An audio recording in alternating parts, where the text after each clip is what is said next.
I can't hide it anymore, it's been obvious to everyone for a long time. I am a man hater. The moment I see these subhuman creatures with penises, I feel an immediate surge of aggression. But in the distant days of ancient Greece and Rome, although men had a much harder life than they do today, there were even more reasons to hate them. Imagine yourself as a typical man of that time. What would you look like? First of all, you would be tanned, because for an ancient Greek or Roman, having pale skin was not a Gucci again, but a total disrespect from homies. Back then it was cool to work in a field under the sun for as long as possible, or to run around all day doing stuff instead of staying at home all the time like we do. When I run around all day, I always make sure to bring my YouTube salary and 2 liters of beer in my pocket, you know, in case I get hungry. Thank God my AliExpress pants have such massive pockets. Speaking of pants, they would have been super practical in ancient times, but for some reason the Greeks and Romans hated them. Pants were a sign of barbarians, and it was extremely unacceptable for an elite residents of Athens to wear them. Instead, most people walked around half naked, often wrapped in capes or togas like this. If you think togas were comfy and practical because they let your whole body breathe, you're dead wrong. First of all, wearing multiple layers of this nonsense in the heat was basically suicide, and secondly, these folds had to be formed by hand. And if you moved your arm the wrong way later, the whole thing could fall apart. Roman legionaries were the first to wear pants. Capes and tunics worked well in the Mediterranean heat, but as the empire expanded to the north, the soldiers' butts got colder. By the 4th century, military clothing had begun influencing everyday fashion, and pants started appearing more and more on the legs of ordinary citizens. But one emperor wasn't a fan of this trend. He issued a decree forbidding pants in Rome, and everyone caught wearing this scandalous outfit, men or women, could be arrested and even permanently exiled from the city. Of course, this ridiculous law didn't do much to stop the trend, and within a few decades, pants had fully cemented themselves in Roman fashion. Although, if you ask me, the real reason men didn't wear pants back then was probably because it took too long to take them off before sex. And combined with sandals, that was probably the ultimate red flag for women. Contraception is a well-known and well-studied topic today, but back then men did some wild stuff to prevent their or not their woman from getting pregnant. One of the most notorious methods was an invasive approach. A man, or sometimes even a woman for extra effectiveness, would lubricate their genitals with crushed juniper berries, cedar resin or olive oil. Did it work? Of course not. But did it provide some extra sensation for both partners? Well, there is only one way to find out. I've already got the olive oil ready, so if you're interested, let me know in the comments. There were also oral contraceptives. Some people like to crunch a piece of copper ore, others snacked on fried mule testicles, and some preferred plant extracts mixed with water or wine. And of course, both men and women had their own fertility amulets. People wore all sorts of bizarre things on their chest, anything from hairy spiders to weasel livers. And then there was this absolutely insane anti-pregnancy spell. It technically has nothing to do with the man, but it's too trashy not to share with you. You had to catch a frog, convince it to swallow grain soaked in menstrual blood, and then set the poor traumatized amphibian free. How the frog was supposed to save people from having children is up to you to figure out. Since the average life expectancy back then wasn't exactly impressive, finding a partner as soon as possible was crucial. But not for men. Marriage was respected in those days, but often nobody expected a couple to start their relationship with love. In fact, it was often discouraged. The approach to marriage was strictly business. You're a young woman over 12, he is a man probably around 25 or 30. The man provides for the family, the woman gives birth. Those were the rules of the time. 16 and pregnant could have been filmed in pretty much any household back then. Of course, we, normal men, obviously strongly disapprove of this today. And we also disapprove of the fact that married men were not judged for sleeping with prostitutes, slaves or even underage boys, especially if you lived in Greece. In Rome it was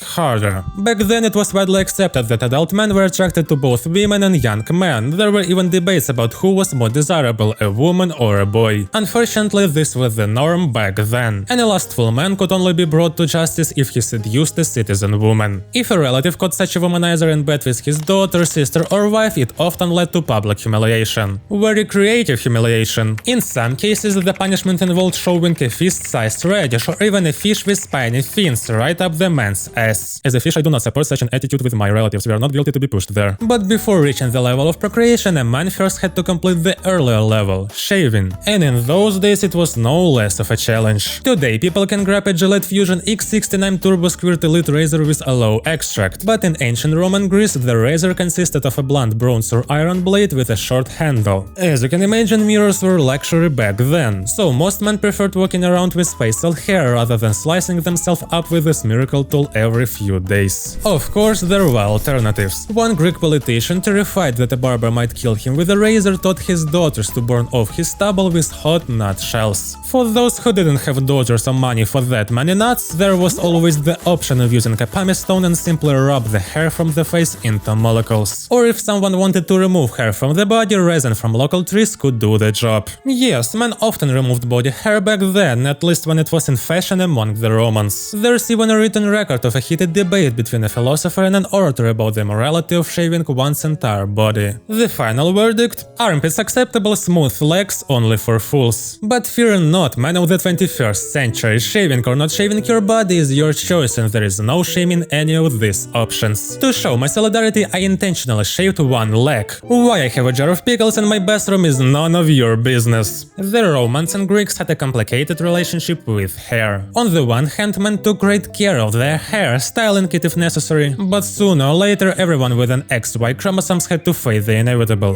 – baldness. Going bald was considered a bad thing as it was associated with poor health, but at the same time bald men were respected because baldness symbolizes wisdom and experience. That's why leaders were often portrayed with wrinkles and receding hairlines to give them an air of status and authority. But that was only in art, in real life baldness wasn't so respected. No matter what a man did, he was getting roasted. Trying to cover up your bald spot, people would laugh at you cause you're like a woman who using a makeup. And if you didn't hide it, people could also make fun of your bald head. By the way, I completely condemn this kind of bullying. But what I don't condemn is sports. Any free moment I get, I grab this massive dumbbells and start pumping. By the way, the way Greek men like to work out is a bit concerning. Since sports were basically forbidden for women back then, men trained completely naked. And to keep the sun from damaging their skin, they covered themselves in olive oil. Feels familiar for some reason. There were plenty of sports and competitions back then, but the most popular ones were all about fighting. And it was so popular because the athletes really risked their lives. Take boxing for example. Instead of cushioned gloves, Greek fighters wrapped their fists in sharp-edged leather, which could easily slice open an opponent's face. Sometimes the hits were so brutal that a person inside would literally split out. However, as brutal as boxing was, it was nothing compared to wild pancreation. This ancient sport was basically the ancestor of modern MMA, where fighters could do almost anything, except biting and gouging out their opponent's eyes. And the lucky few who actually lived to see the end of their careers often went into politics, where they proceeded to steal public funds and fail miserably at improving their cities.